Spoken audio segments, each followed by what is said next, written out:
Hey guys, I want to remind you, don't forget, mark the calendars. You don't want to miss the Ripple Effect experience. We're going to be at Mountain Dew Park in Marion, Illinois in the Diamond Club on February the 22nd. There will be a link in the show notes today.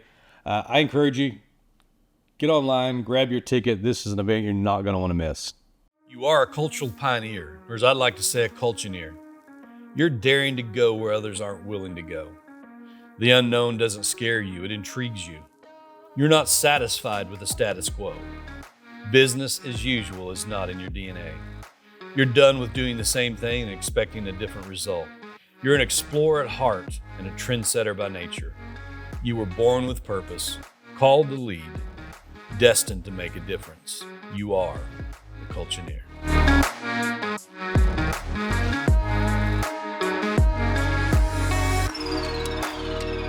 Hey, welcome to another episode of the Culture-Neer podcast. I'm your host, Terry Gwaltney. Today is part 3 of our series on how to select your team. I don't think since we've been doing our show have we ever went 3 parts deep on a topic, but we literally could do this 3 more times. There's very few things that are more important than who you select to take this journey with you on your team. We spent the first episode together really just talking about, when we're adding somebody to the team, you're looking for someone really to be your ambassador. Someone that you're entrusting with your reputation that you've built, your brand, your name. And we know it takes sometimes years to build a reputation, and it can be lost in a moment. And so who you're choosing to join your team is vitally important for your success, not only now, but for in the future.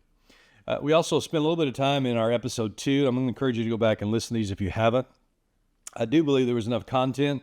You probably could listen to these over and over again, and you'll probably mine something just a little bit different out each time. But we really tried to hone in on episode 2 on what does that process look like? Because it really starts with really having a compelling ad, enticing people. The marketplace is full of advertisements for people trying to fill open positions that they have for their team. Unfortunately, many of those companies are simply looking for someone to fill a job. And equally disappointing is many of the people looking on Indeed and ZipRecruiter and some of these different employment ad places are only looking for a job as well. What we need to be looking for, whether you're the person that is the applicant or whether you're the organization in need, is for someone looking for a career. And so the wording on how you put that out there, on how you talk about your mission, your values, where you're going. Listen, you've got to give people a mission that's worth following. You've got to unite your people around purpose, and it needs to be more than just about a paycheck. So we talked about that. We also talked about the interview questions. Your interview process is super, super important. We highlighted that just a little bit, but the one thing that I think bears repeating is just remember, when you're asking those questions, it's the answer behind the question that you're really looking for. You need to know why, the why to why you're even asking that question. If you ever played the game 5 Whys and you go 5 whys deep, it finally gets you down to the root of what it is that you're trying to get at. I'm just telling you, if you'll spend the time going in this interview process that way, you'll mine out some valuable information.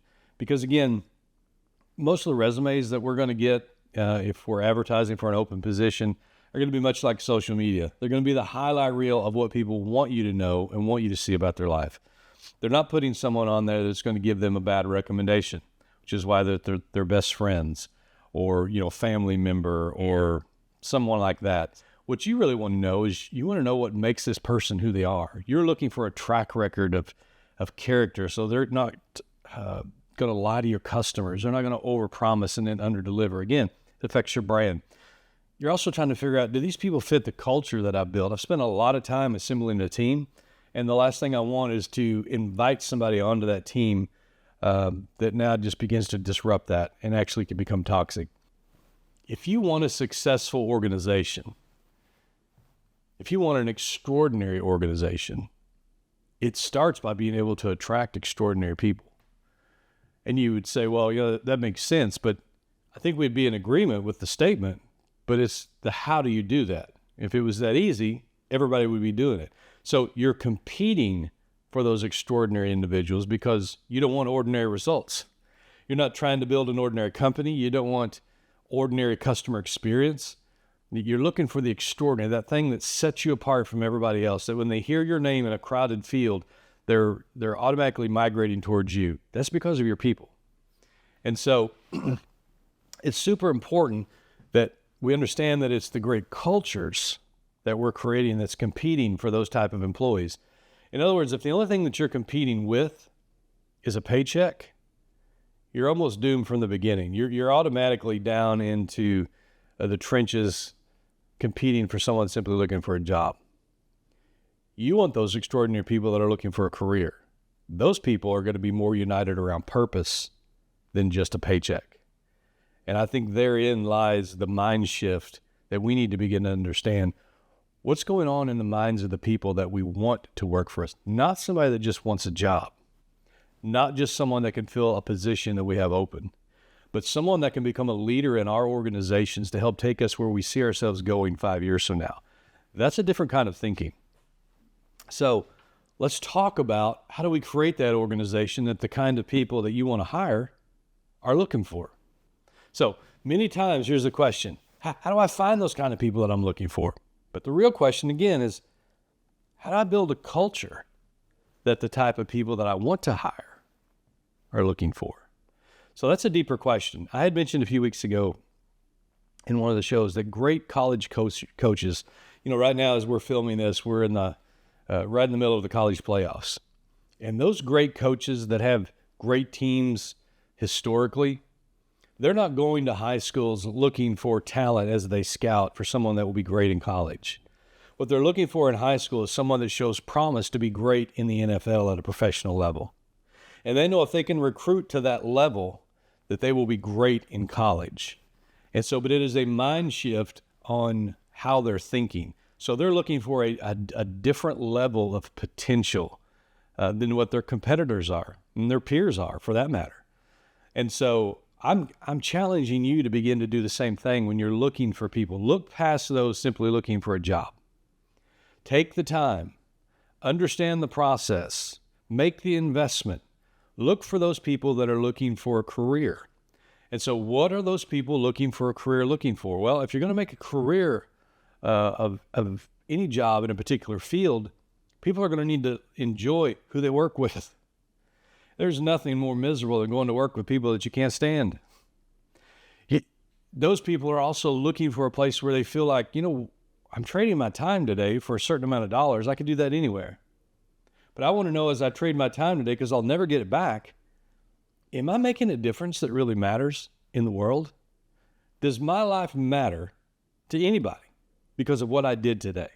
So you've got to give your people a sense of purpose, because these are the thoughts that are running through their head. They want to know that they can be a part of something bigger than just themselves. So in other words, they can just go do it on their own. They can have a limited amount of success, but big dreams require collaborative efforts of a bunch of people.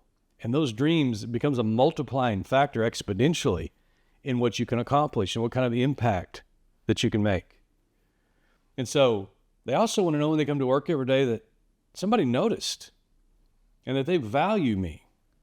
I'm not just number 613 that happens to work in the receiving department.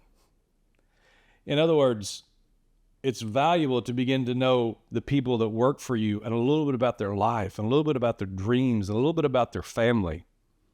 And then take the time to slow down and thank them for the work that they're doing. Recognize and point out some of the contributions that they're making. Guys, that's what the people that you're looking for, that you need on your team, are looking for. So, let's get a better picture of that. When recruiting, I want you to keep a couple of things in mind. People want to find a leader that they want to become more like. So don't think when they're choosing to work for a particular company that they're not paying attention to the leader of the organization or of that department, because they are. You see, we become like those that we surround ourselves with, for better or worse. If you put yourself in the leadership, under the leadership of someone that you want to be like in your life, that's like a picture of the future you. People want to find a leader that they want to become more like. Don't fool yourself and think that the people that are applying for the positions in your organization aren't paying attention to and evaluating the leader that is ahead of their department or the leader that's ahead of the entire organization, because they are. Well, why? We become like those we surround ourselves with, for better or for worse. If you put yourself under the leadership of someone that you want to be like, that becomes a picture of the future you in your mind. Do you like that picture? And the team you're surrounded by is a picture of the future you.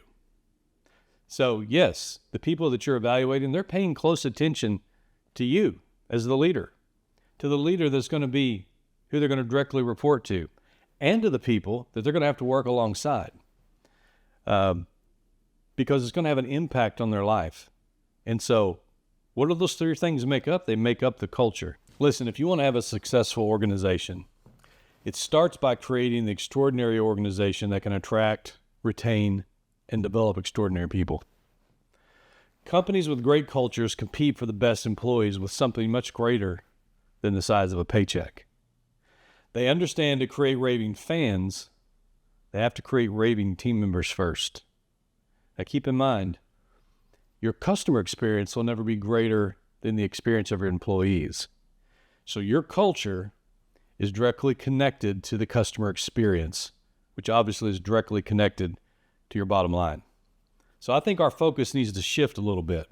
It shouldn't be on just finding extraordinary people, but on creating the organization that those type of people are looking for. See, that's the next level thinking. I shared a few weeks ago about great college coaches. Like right now, the college playoffs are going on as we're filming this.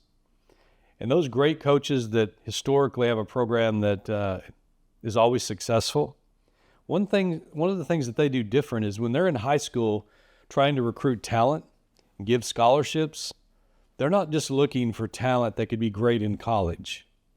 They raise the bar, think a little bit longer term, and they're looking for talent that could be great in the NFL. And if they show the promise and the prospect of that, and they feel like they have that potential, those are the ones they go recruiting after. Because of that, they play at a much higher level. And success tends to attract more success. And so you begin to see that. It's almost like that's how sometimes dynasties are made. I think our thinking needs to shift, where we're not just looking for an employee that's looking for a job, but we're looking for a person that is extraordinary, that has potential, that has a leadership mindset, that desires to be a lifetime learner, and that if I can put them in the right environment, they can be a person that can have a long career here, because I only want to promote from within because somebody has a track record of having our culture and sharing our values. And so all this is so interconnected that it begins to change how we look at the entire recruiting process. So let's talk a little bit more about creating the organization that the kind of people you want to hire are looking for. See, many times the question is, how do I find those people?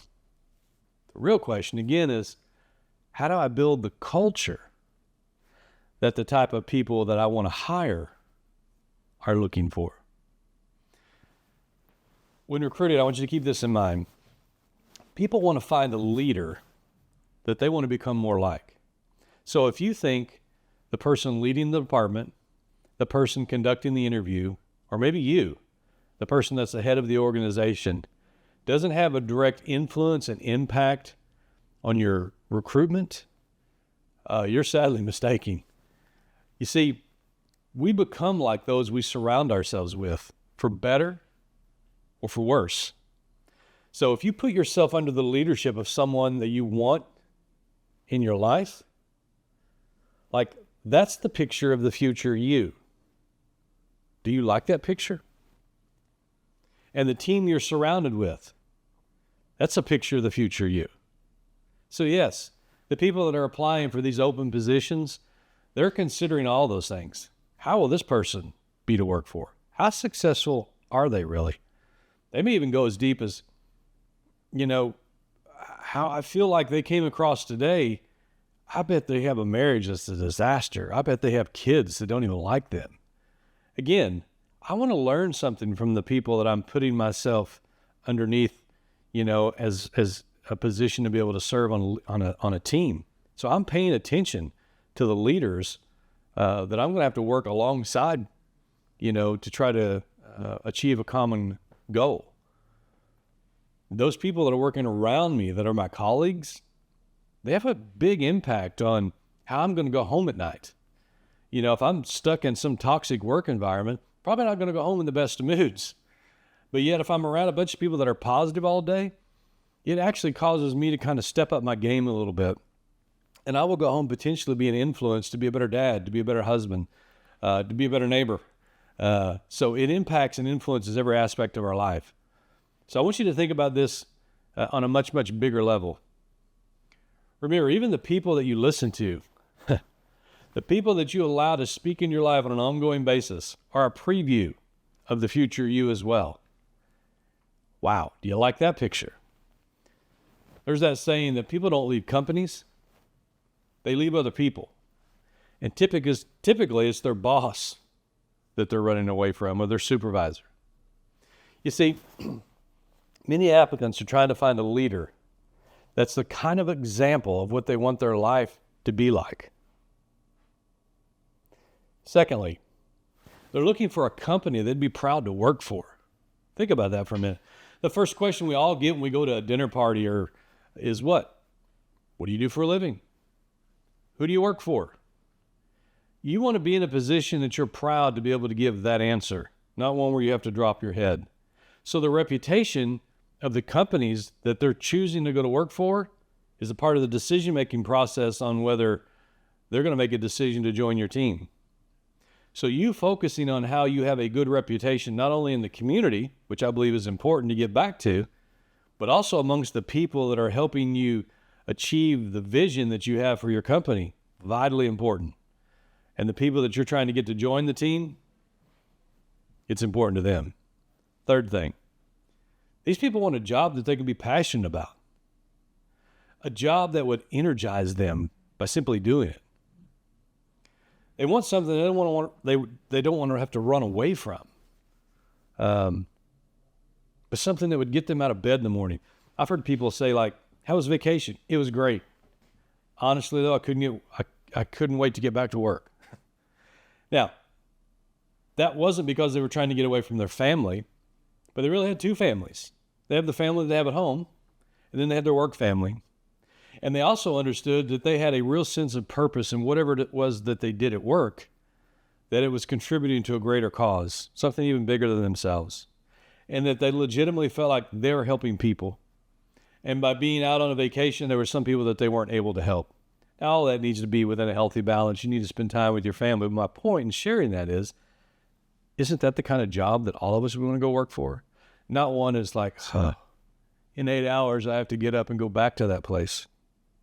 Or is it, in 8 hours, I get to go back to work tomorrow and be around some people that I consider my second family, my brotherhood, my colleagues, because of the camaraderie that's there. I think that's the dream that we all have, but it's few and far between for us to really be able to find that. But I promise you, they're looking for those things in the culture, the kind of people that you need, the extraordinary people. The ones that are going to move the bar from you being this ordinary organization to extraordinary, that's what they're looking for. Think about this. Most of what we do in any business that we're in any field, there's a competitor that's doing about 80% of the same things we're doing. If you're in a construction business, they're probably buying the same products you are. They're very similarly probably installing some of them. They're providing a level of customer service. They're answering phones. They probably have a building. They have service trucks. If you own a restaurant, you have bathrooms. They need to be cleaned. You have a counter, probably a drive-through. And you have a certain, amount of food in the back and a variety that you need to be able to offer to the public. 80% in whatever industry you're in is the same. But there's 20% that makes 100% of the difference in how we compete in our communities and in our individual fields. And a lot of that 20% is made up by the people that you're choosing to be on your team because they represent your culture. There's where you find these high engaged team members that have realized I have a career, that this place has a vision that I want to help fulfill. They have a mission and a certain way of doing it, and I'm bought into it. They have a certain set of values that really do mean more than just a piece of paper that hangs on the wall, but they're literally a part of our decision-making process. They are bought in, sold out, raving fans themselves. And can I tell you that if you're not focusing on creating raving fans out of your employees, you're wasting your time trying to create raving fans out of your customers.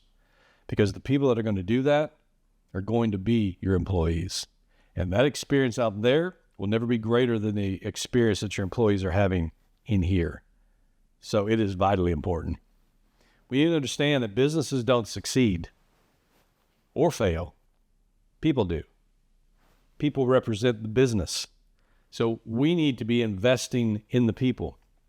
Again, guys, I know some of the stuff that I'm saying, maybe it sounds a little bit foreign, but I want you just to go with me for just a couple more moments. Shift your thinking and your perspective just a little bit. Again, the way you view things determines how you do things. If you can put on a different set of glasses, tune in just a little bit better with your ears, you may just pick up on something that you've been missing out on.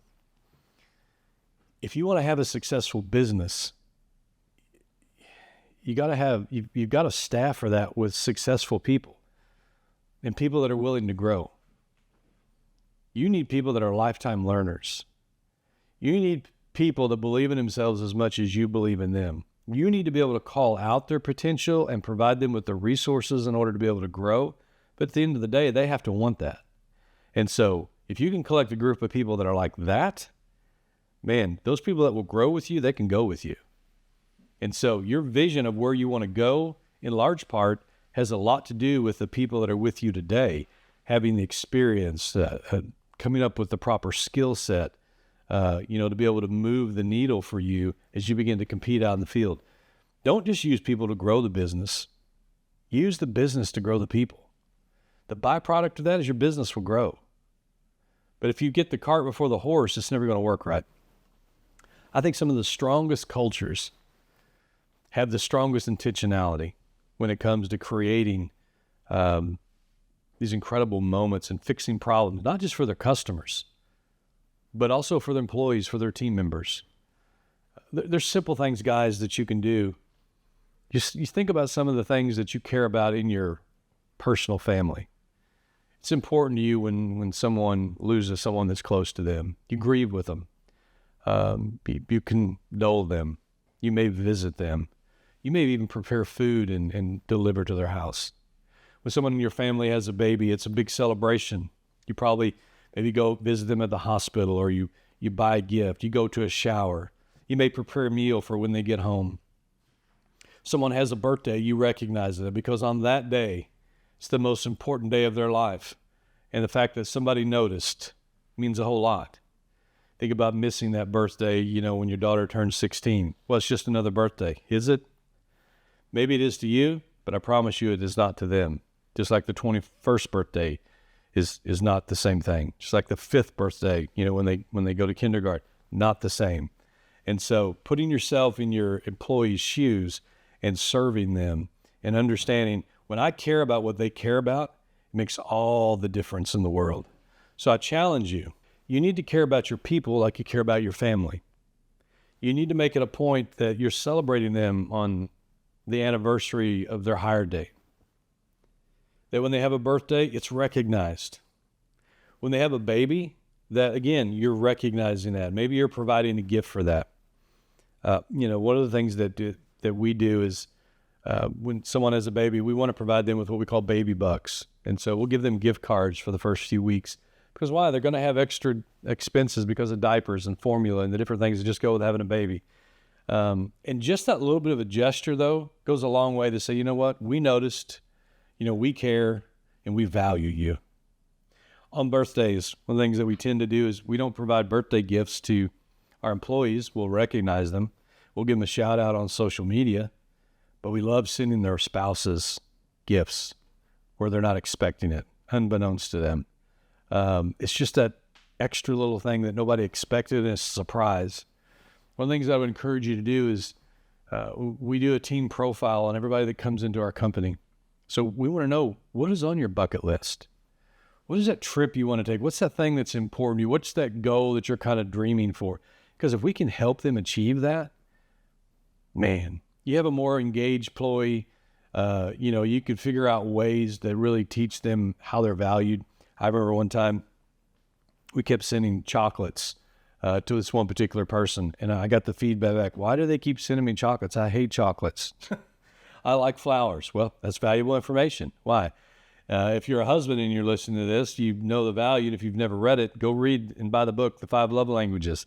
A lot of times we're trying to give someone something out of our love language. The problem is if it's not theirs, it's not connecting with them. It's almost like you didn't put any thought into it. You don't really know me. You don't really understand what's valuable to me. And so doing these little things, taking a holistic approach on how you manage your team becomes invaluable if you're going to create a culture, that feels like family, that feels like a brotherhood, where people will roll up their sleeves and fight for each other. We'll root each other on. We'll cry when some of the other ones cry, and they'll celebrate when some of the other ones celebrate. That's unique. That's extraordinary. But that is the recipe for an extraordinary organization that delivers extraordinary customer service time in and time out.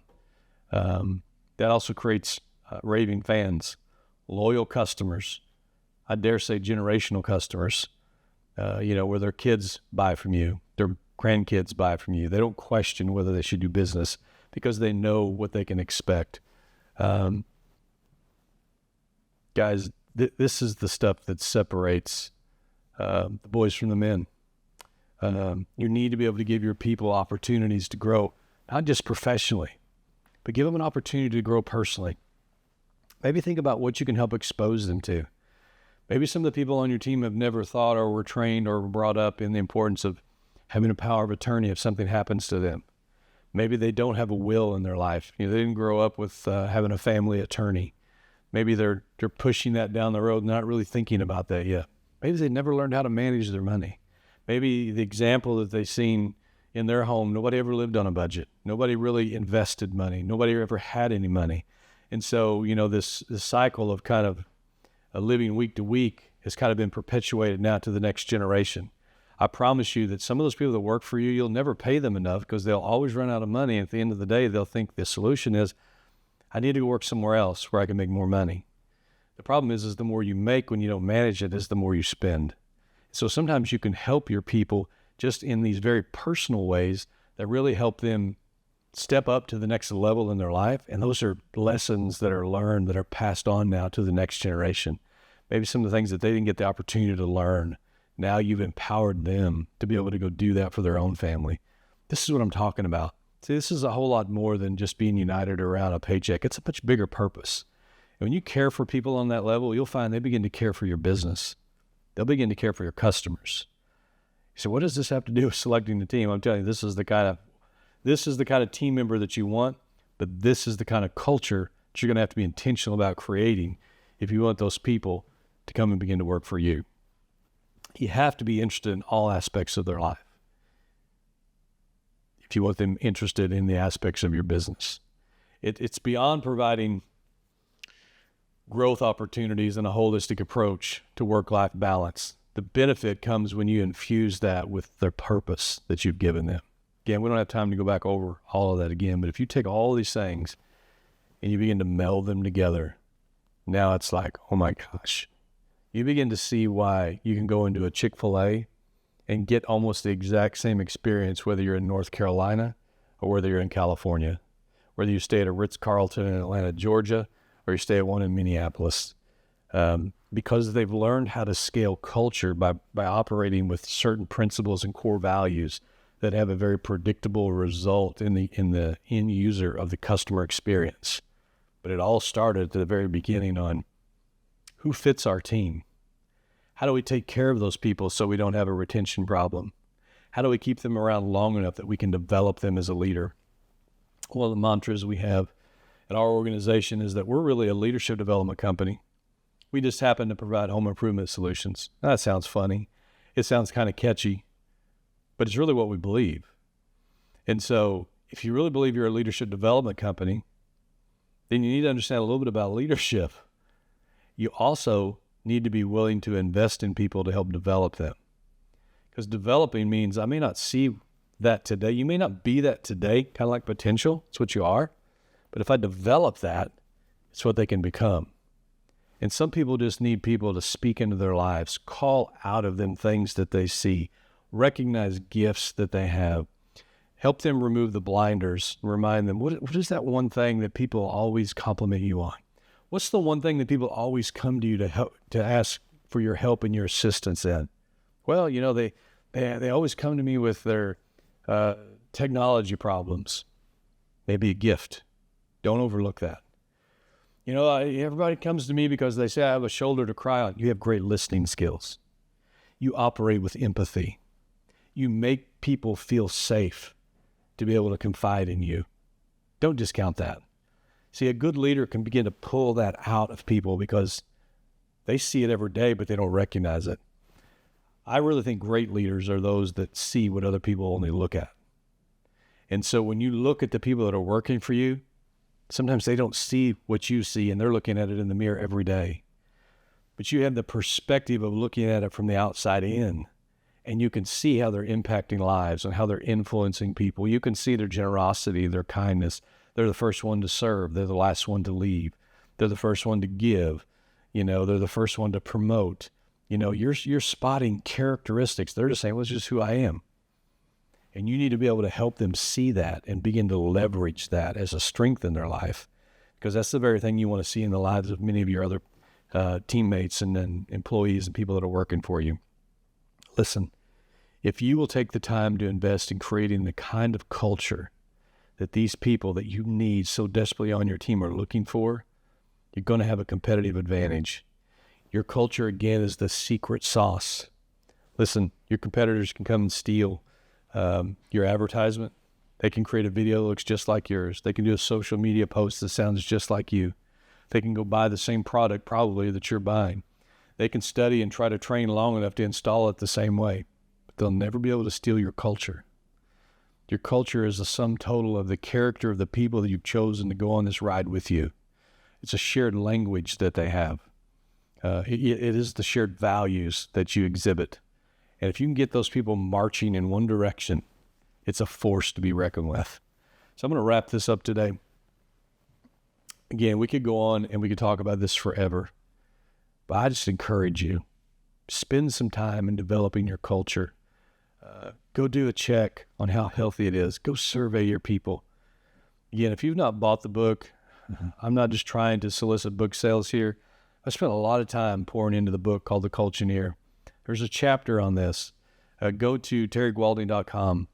The first thing, again, that's going to pop up is going to be a culture assessment. If you have not taken that yet, just go do it. It's very simple. It's going to have a handful of questions that you're going to answer about your culture. And if you'll print duplicate copies of that and circulate that to your team and let them answer it in an anonymous way, then compare your reality with their reality and see how far off that is. That's your starting point on how to create a culture that's going to be attractive to the kind of people that you need. Listen, guys, we'll see you next time on the Culture-Neer podcast. Terry Gwaltney from the Culture-Neer podcast. Listen, I want to say thank you for listening to the podcast today. I also want to encourage you to help us get the message out to more people. If you could like, share, and review this content on wherever you consume it, if you go into YouTube or LinkedIn or just whatever your social media channels are, and you could even share it, that would be a big help to us here at the Culture-Neer podcast. Also, if you'd like some more information, you can go to www.terrygwaltney.com, where we have updates. We also have more resources. We share articles there. And you also can find our new book there called The Culture-Neer. Again, we want to thank you again for taking time just to listen to the podcast or view it on YouTube. It's our goal to spend 20 or 30 minutes each time we're together to help grow your culture to a point where your employees refuse to leave and your customers can't resist. This is Terry. We'll talk to you soon.